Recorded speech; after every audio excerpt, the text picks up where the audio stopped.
careful inquiries made.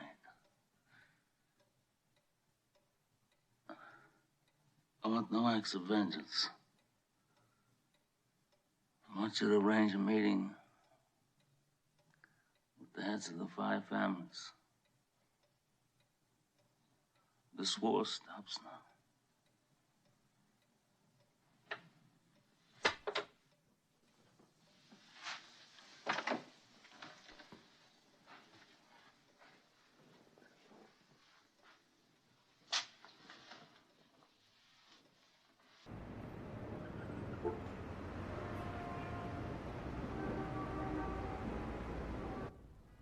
Don Bassini, I want to thank you for helping me organize this meeting here today.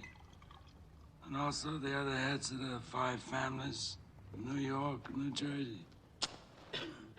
Carmine Cuneo from the Bronx, and Brooklyn,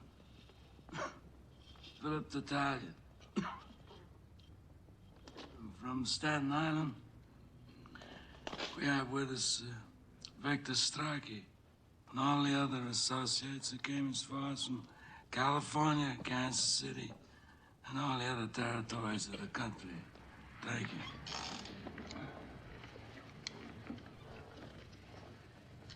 you. How did things ever get so far? I don't know. It was so unfortunate, so unnecessary. Talia lost a son. I lost a son. We're quits. And if Talia agrees, then I'm willing to let things go on the way they were before. We are all grateful to Don Corleone for calling this meeting. We all know him as a man of his word. A modest man. He'll always listen to reason. Yes, Don Barzini. He's too modest. He had all the judges and politicians in his pocket. He refused to share them. When did I ever refuse an accommodation? All of you know me here.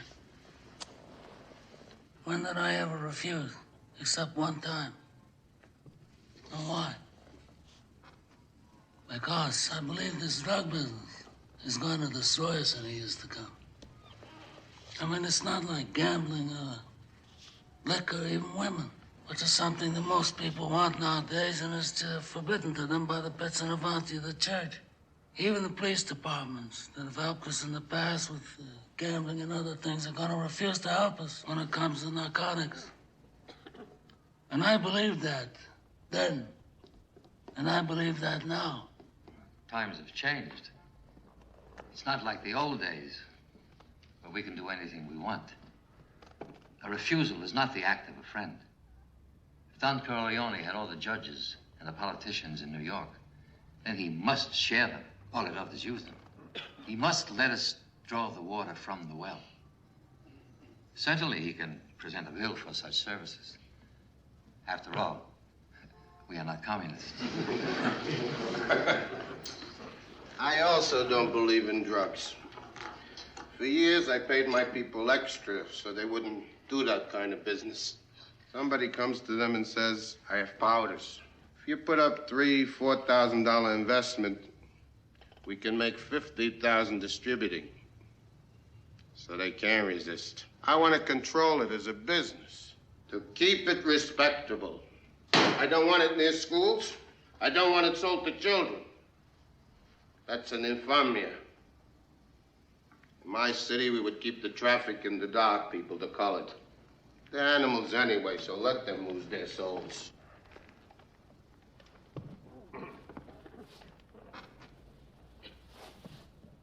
I hope that we could come here and reason together.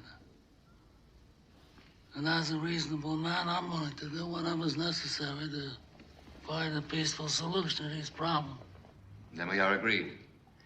The traffic in drugs will be permitted, but controlled. And Don Corleone will give her protection in the East, and there will be the peace. But I must have strict assurance from Corleone. As time goes by and his position becomes stronger, will he attempt any individual vendetta? Look, we are all reasonable men here. We don't have to give assurances as if we were lawyers. You Talk about vengeance. Is vengeance gonna bring your son back to you? Or my boy to me? I forgo the vengeance of my son. But I have selfish reasons.